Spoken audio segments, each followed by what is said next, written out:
It's election day in Georgia's District 14. Voters turning out for a special runoff to replace Marjorie Taylor Greene. At the polls, Democrat farmer and veteran Sean Harris facing Trump-endorsed Republican attorney Clay Fuller in the historically red district. Polls close at the top of the hour. Whomever wins today fills out the remainder of Greene's term through January 2027, because she couldn't stay in the job. Beyond this term, both candidates have already qualified for the May 19th primary to run for a full two-year term, in November's midterms. Meanwhile, a key Senate battleground in this year's midterms is a hot mess. Up in Michigan, progressive Democrat Abdul El-Sayed holding a rally at Michigan State University this afternoon and later this evening at University of Michigan with radical influencer Hasan Piker. Piker becomes a loud figure on the left, especially online with his daily streams on Twitch, where he spews his commie-loving, America-hating talking points to his 3 million followers.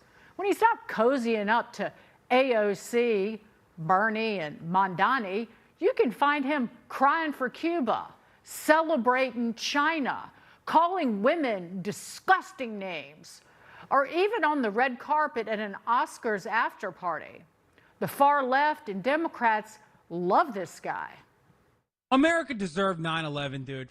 I'm saying it. It doesn't even matter. None of this justifies that Palestinians have a right to dignity, a right to emancipation, a right to live free lives, free from this occupation. Doesn't matter.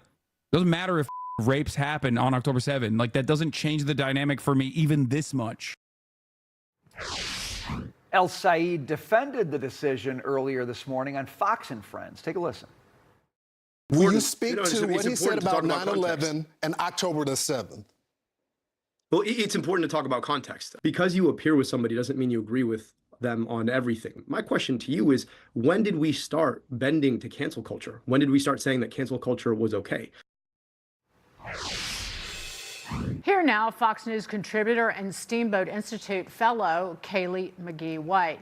Kaylee, no one is saying bend to cancel culture. However, if you associate with someone who says that America deserved 9/11, then you have a moral problem and don't deserve to hold elected office.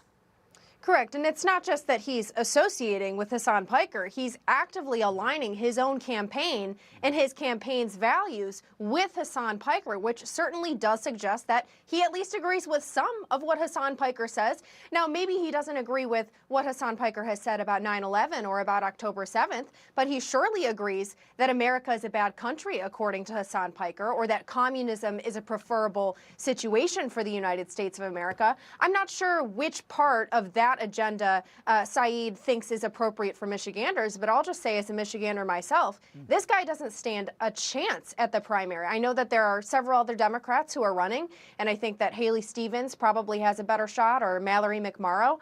But if this guy thinks that he can get on a stage and insult Michiganders' intelligence by saying that he's going to campaign with one of the most radical far-left voices online, but he doesn't agree with everything that he says, he's got another thing coming for him. But I will say this, it doesn't surprise me that they chose to campaign at the universities, because unfortunately, there are a lot of impressionable young adults my age who would be convinced by this campaign event. That gets to my question, Kaylee, which is, I'm trying to understand with guys like this, are we paying attention to somebody who's weird and on the fringe and inconsequential? Or are we talking about somebody who is the future of a large swath of the American polity? And I guess when you say he's on a college campus, I really hear you, because I think many of them have become kind of indoctrination factories. And a Hasan Piker showing up is like, that's not on the edge of what they do. That's very close to the middle of what they do. How big of a deal is it that Hasan Piker is helping to campaign for, I guess, let's call him a serious Senate candidate? Well, it is a big deal. And keep in mind that although we might consider these fringe and sort of lunatic views, He's amassed a following among young adults in particular for them.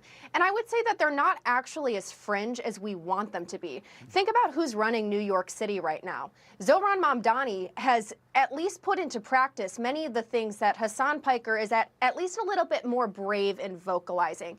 And this is the problem with the current Democratic Party. They like to put on the face of moderation and they like to act like they're centrist. But deep down, most of them actually agree with what that guy says on a daily basis. He's just brave enough to say it out loud. Kaylee McGhee White, thank you so much.